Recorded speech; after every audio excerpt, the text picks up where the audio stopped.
I didn't know a $21 hourly wage could come with this much responsibility. Scheduling subcontractors, ordering materials, managing budgets, leading meetings with engineers and HOA boards, even training crews on new product installations. Yeah, I was doing it all. But my title? Project manager, sort of. My pay? Still stuck in the just glad to be here bracket. I'm Matilda, and 6 years ago, I couldn't tell a torque wrench from a toothbrush. I had no construction background, no formal education in the field, just a stubborn work ethic and a belief that hard work eventually pays off. I started out hauling materials and sweeping up debris on job sites, not because it was glamorous, but because I needed a job and I wanted to learn. Every night after work, I studied YouTube tutorials, trade manuals, blueprint reading. I devoured it all. I stayed late, came in early, asked the annoying questions nobody else bothered with, and slowly, people started to notice. 2 years in, they made me a foreman. I was proud. I thought I was on my way. That's around the time I started dating the owner's son. And yes, I know how that sounds. But this wasn't some climbing the ladder thing. We met outside of work. It was real. In fact, it was him who first told me, "You deserve more." Funny how that phrase stuck with me. My big break came when I was brought in to help manage a small renovation project for a 12-building, 120-unit condo complex. It wasn't supposed to be a big deal, just patching things up, but I treated it like it was a $1 million job. I kept everything tight: budget, timeline, safety, communication. And the HOA board? They loved me. They'd had 5 contractors in the past few years, and they told me, more than once, "You're the reason we trust your company again." That project turned into a $2.7 million contract. I became the face of our team, the person the board called directly whenever anything came up. And I wore every hat they handed me: superintendent, billing coordinator, field manager, tech trainer, all while getting paid like a glorified intern. At first, I brushed it off. I told myself, "It's experience. I'm learning. They'll come through." They said a raise was coming, that my growth would be recognized, that I was part of the family now. Family. That word started to feel like a leash. Because while I was busting my ass holding the company's biggest project together, I started to realize something. Everyone relied on me. Everyone praised me. But when it came time to talk about compensation, real compensation, not just compliments, the room suddenly got quiet. I thought maybe it was just timing. Maybe I needed to prove myself a little longer. Maybe next month. Maybe after this phase wraps up. Maybe after this meeting. But maybe kept stretching into silence. And silence, I've learned, is just another way of saying, be grateful for scraps. So I waited. I worked. I gave everything.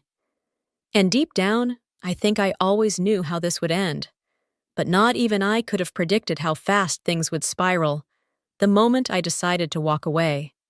After that first condo project, things moved fast. The board was thrilled with the results, and thanks to their glowing recommendations, the company landed a massive follow-up job in the same complex. Suddenly, I wasn't just a field lead. I was the unofficial face of the operation. The board called me directly. Engineers deferred to me. Subs waited for my go-ahead before touching a single nail. And yet, my paycheck didn't budge. Every month, I handled the site schedule, coordinated with vendors, processed invoices, updated progress reports, and led walkthroughs with the HOA board. I submitted detailed forecasts, trained our subcontractors when we brought in new product lines, and even drafted bid responses for upcoming jobs. I wasn't just wearing multiple hats. I was wearing the whole damn closet. I was working 12-hour days, sometimes more, driving my own truck to job sites, covering gas, covering lunches for the team when morale dipped, solving problems that weren't mine to solve, and all for $21 an hour. I kept telling myself, be patient, it'll come. A raise, a bonus, some kind of thank you. I wasn't asking for the moon, just a livable wage. I'd even been promised a raise a year ago. They said it would be tied to my performance. Well, performance-wise, I'd blown every expectation out of the water. And still, nothing. Then came the company-wide meeting. I'll never forget it. We were all gathered in the break room. My project was highlighted as the company's biggest win of the year. The owner, my boyfriend's father, stood at the front, beaming with pride. This is what happens when you manage efficiently. Under budget, ahead of schedule. This is the kind of work we need more of, he said, waving a report in his hand with my numbers on it. People clapped. Some even looked my way and nodded. And then, minutes later, he passed out envelopes with our Christmas bonuses. Mine wasn't in the stack. I thought maybe it had been misplaced. Maybe I'd get it privately. So I waited. Nothing. Finally, I asked, straight up. His response? You've already been compensated in experience. You should be grateful to have this kind of responsibility so early in your career. My hands were literally shaking. Grateful? For being squeezed dry and patted on the head like a loyal pet? I didn't say much in that moment, just nodded, walked out of his office, and sat in my truck for almost an hour, staring at the dash. I wasn't just underpaid, I was being used. And the worst part? It wasn't by some cold corporate monster, it was by someone I was supposed to call family. Someone who sat across from me at dinner, who toasted my birthday last month, who asked when I planned to make it official with his son. Now I couldn't stop asking myself, was the relationship real or just another form of leverage? The lines had blurred, and the respect? That was long gone. Something inside me had shifted. I was done waiting. After that meeting, something inside me, quietly but permanently, unplugged. I still ran the job. I still wore the hard hat, gave the pep talks, reviewed the specs, dealt with inspectors, and played therapist to angry homeowners. On the surface, I was fine. Productive, professional, focused. But underneath? I was running on fumes and fury. Every day, I walked into that site knowing I was the backbone of a multi-million-dollar project, and I was being paid less than a junior assistant PM at any half-decent firm. My truck was still my office. My phone bill still carried the weight of company calls. And worst of all, my silence was being mistaken for consent. The $2.7 million project was on track to wrap soon. The board was thrilled. They told me, almost embarrassingly often, that I was the reason they stuck with our company. That before me, they'd cycled through 5 contractors in 3 years. That they finally felt safe and heard. I smiled and thanked them, but their praise felt like salt in an open wound, because I knew what was waiting back at the office. More demands, more expectations, and zero acknowledgement. Then came the next blow. The HOA had extended a bid invitation for an additional $3 million in renovations. Same complex, just the next phase of the development. And guess who they requested, by name, to manage it? Me. The bid package had my name all over it. Notes I'd written, scopes I'd defined, timelines I'd drafted. But when the conversation came up internally about the new job, my name was never mentioned. At least, not in the way I'd hoped. During a leadership huddle, the owner leaned back in his chair and said, "We'll keep things lean on this one. Matilda already knows the site inside out, so no need to bring in anyone else." Like I was a line item on a budget sheet. Not a person, not even an employee, just a convenient asset. I couldn't hold it in anymore.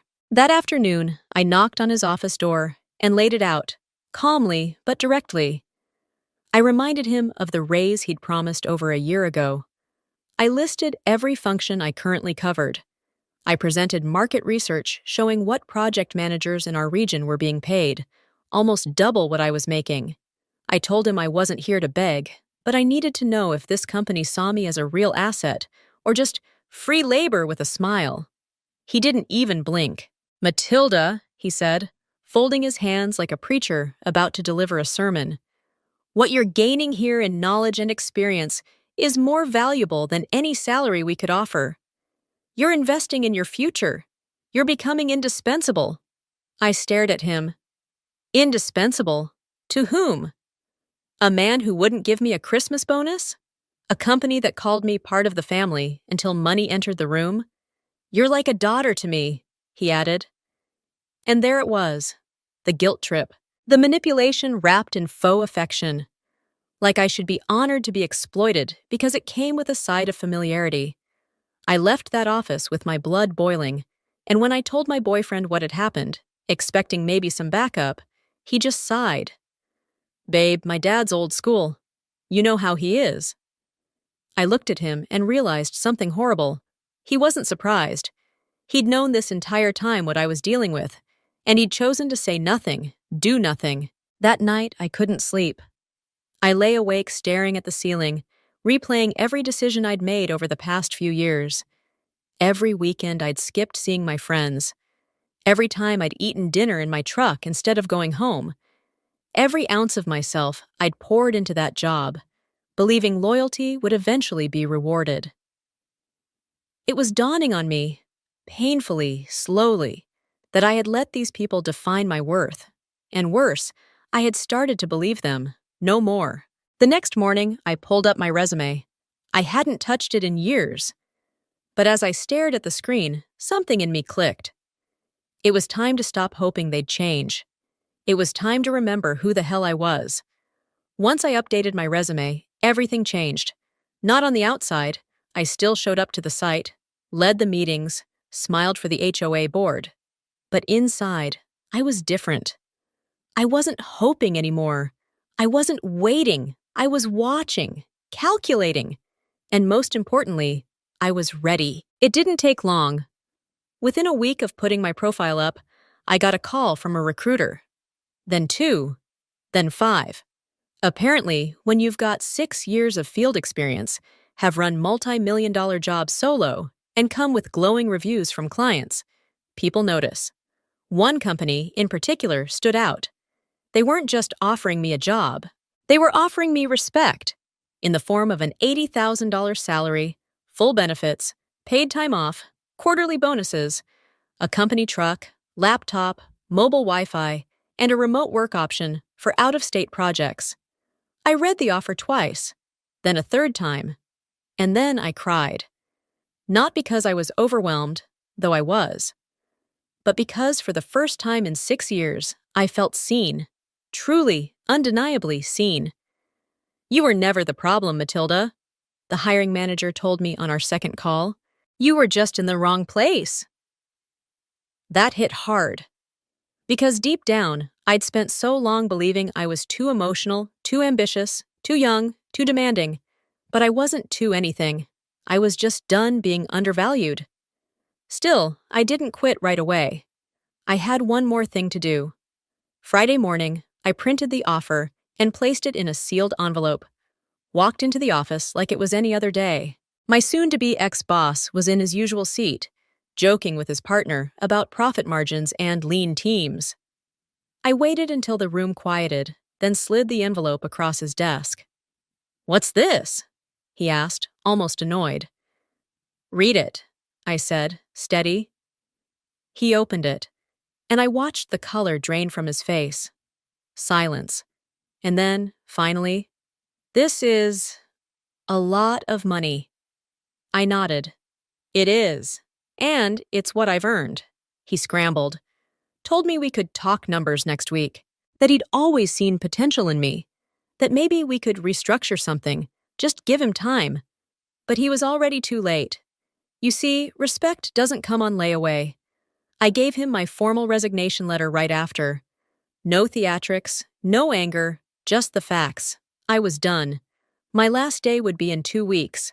That same afternoon, I called the president of the HOA board, the man whose trust I'd built over years of tireless work. When I told him I wouldn't be managing the next phase of construction, there was a long pause. "You're the reason we stuck with this company," he said. "I need to speak with your bosses. Today." And just like that, the ground began to shift. They didn't see it coming. They thought I'd stay forever. That I'd keep saying yes, keep sacrificing, keep pretending family was a valid reason to be treated like I didn't matter. But the truth is, when someone shows you they don't value you, believe them the first time. I just wish I'd believed them sooner. By Monday morning, the office was in full-blown panic mode. Apparently, the HOA president hadn't just spoken to the owners. He'd marched into their office, laid out a list of concerns, and made it crystal clear. If I wasn't overseeing the next phase of construction, the $3 million contract would be put under review. And that's corporate speak for, we're ready to walk. Suddenly, the same man who told me I was like a daughter couldn't look me in the eye without twitching. His partner, who'd always kept a neutral stance, pulled me aside in the hallway and said quietly, "We didn't realize how much weight you carried with that board. That's on us." No kidding. By Tuesday, I was being asked to reconsider. They didn't offer an apology, not directly, but they floated vague ideas about compensation packages, future leadership roles, long-term vision. I could see them grasping at straws, trying to patch a boat that had already sunk. Honestly, I didn't expect the fallout to be this fast, or this visible. For years I'd been made to feel small, replaceable, like I should be lucky to have a seat at the table, but the moment I stepped away, that whole table shook. Wow! So this is what leverage feels like. I played it cool. "I appreciate the conversation," I told them, "but I've already accepted another offer." Their faces tightened. I could see it registering. This wasn't just a bluff. I wasn't negotiating. I was gone. Later that day, I got a message from the HOA board president. He asked if I'd be willing to join their meeting with my company that afternoon. "We'd like you present, just to clarify your role and future availability," he said. I knew what that really meant. They wanted to make sure I wasn't being forced out. I showed up in a plain black blazer, no company logo on my shirt. Just me. The meeting was tense from the start. The HOA president laid it out bluntly. "Matilda has been our primary point of contact for nearly 3 years. Her leadership is the reason we extended the invitation for this next phase. If she's not managing the project, we'll be opening the bid to other contractors." Dead. Silence. The owner cleared his throat. We were under the impression Matilda was staying on." I looked at him directly. "That's not correct. I submitted my formal resignation on Friday. 2 weeks' notice. My last day is next Friday." The shift in the room was immediate. You could feel the tension snap. The board members exchanged glances. One of them actually muttered, "Well, that changes things." I kept my tone calm, professional, but inside, I was stunned. All this time, I thought I was just another cog in the machine. Turns out, I was the damn engine. After the meeting, the company's co-owner caught up with me in the parking lot.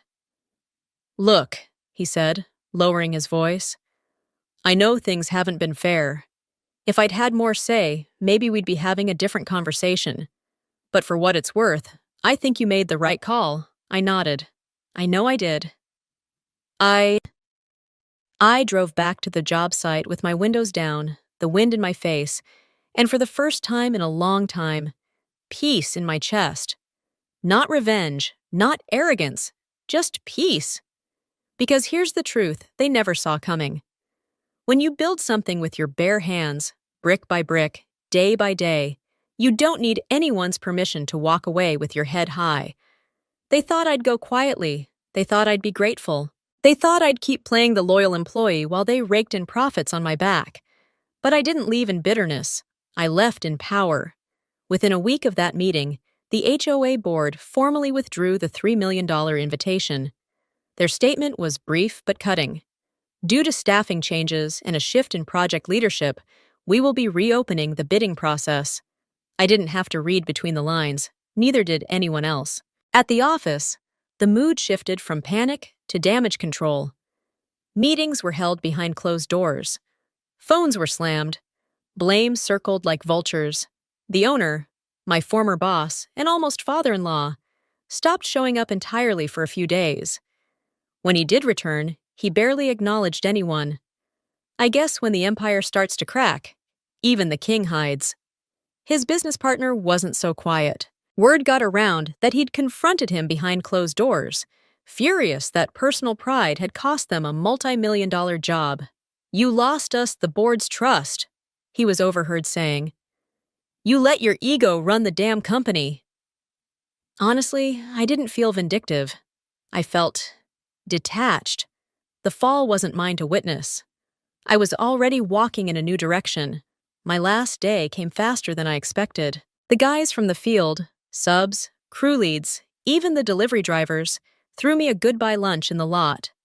Nothing fancy, just some tacos, folding chairs, and too many stories that started with, "Remember that time when Matilda?"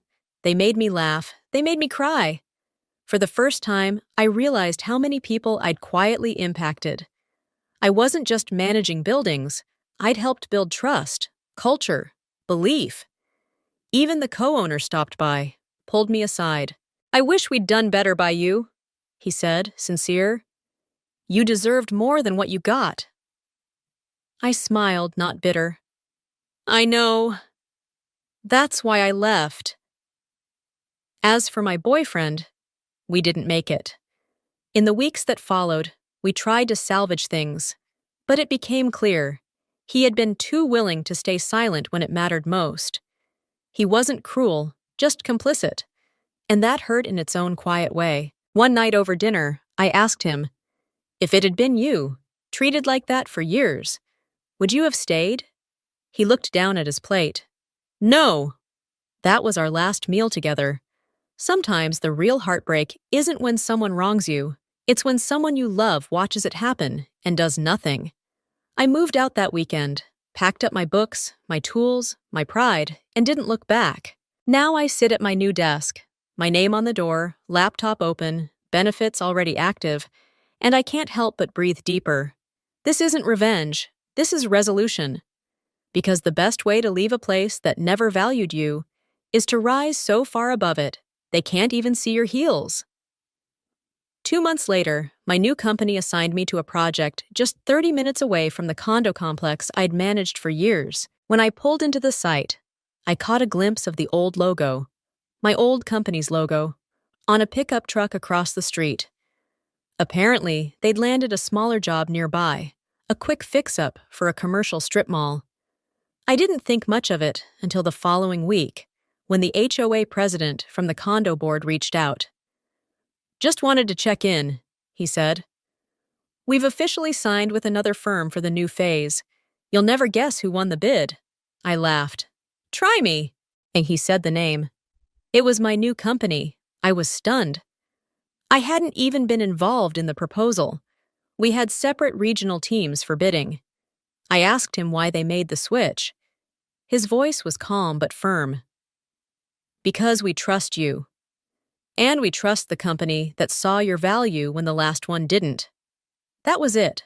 No drama, no announcement, just a quiet, final shift in power. The project, now valued at over $3.5 million, would start the following quarter. And while I wouldn't be leading it, I'd be brought in as an advisor.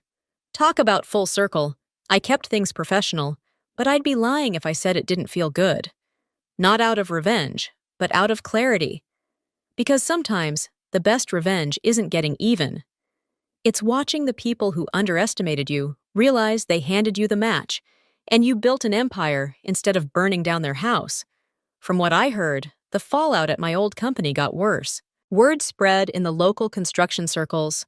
Clients started to ask questions. Subcontractors hesitated. A few even reached out to me on LinkedIn, asking if I'd landed somewhere else and whether there were openings. It turns out reputation moves faster than any press release. As for me, I'm just getting started. There's something liberating about walking into a room and no longer needing to prove you belong there. You've already done the work. Your story speaks louder than your title ever could. I look back now and realize every late night, every ignored request, every maybe next month that never came. It wasn't wasted. It built me. It showed me what I would never tolerate again. And most importantly, it taught me this. If they don't see your value, stop arguing. Start walking. someone else will recognize what they were too blind to appreciate. Sometimes the most powerful thing you can say isn't, "I deserve better." It's, "Watch me prove it."